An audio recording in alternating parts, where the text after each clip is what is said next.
शेर और चूहा की कहानी। जंगल का राजा शेर खा पीकर आराम से एक पेड़ की छांव में सो रहा था, तभी कहीं से एक नटखट चूहा वहां आ पहुंचा और खेलने लगा। खेलते खेलते वह शेर के ऊपर चढ़ गया।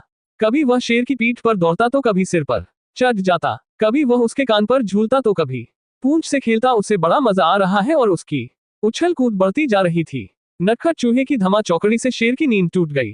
आंख खोलकर उसने देखा कि एक छोटा सा चूहा उसके ऊपर खेल रहा है। उसे बहुत गुस्सा आया और उसने चूहे को अपने पंजे में दबोच लिया।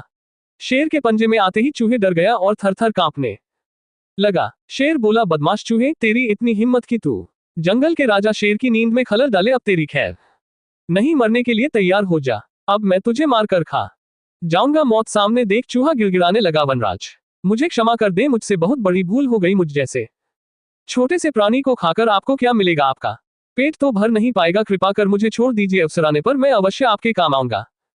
चूहे की बात सुनकर शेर हंसने लगा और बोला, मैं जंगल का राजा हूं, मुझसे बलशाली इस पूरे जंगल में कोई नहीं। तू छोटा सा चूहा मेरे क्या काम आएगा भी। मैं दया करके तुझे प्राणदान देता हूं, मेरी नजरों से दूर हो जा और आइंदा कभी मेरी नींद में खलल मत डालना। चूहा धन्यवाद कहकर वहां से चला गया। कुछ दिन बीते। एक दिन शेर जंगल में शिकार के लिए घूम रहा था कि वह शिकारी द्वारा बिछाए जाल में फंस गया। उसने बहुत प्रयत्न किया किंतु जाल से बाहर नहीं आ पाया। वह मदद के लिए दहाड़ने लगा।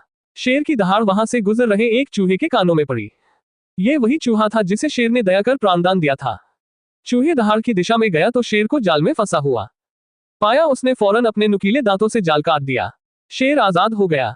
उसने चूहे को धन्यवाद दिया तो चूहा बोला, वनराज आप शायद मुझे भूल गए हैं, मैं वही चूहा हूं जिसे अपने प्राणदान दिया था। मैंने आपको कहा था कि किसी दिन मैं अवश्य आपके काम आऊंगा। देखिए आज मैं आपके काम आ ही गया। शेर को वह दिन याद आ गया और उस दिन की अपनी सोच पर बहुत पछतावा हुआ कि जिस चूहे को उसने तुच्छ समझा था उसी की सहायता से वह शिकारी से बच पाया है।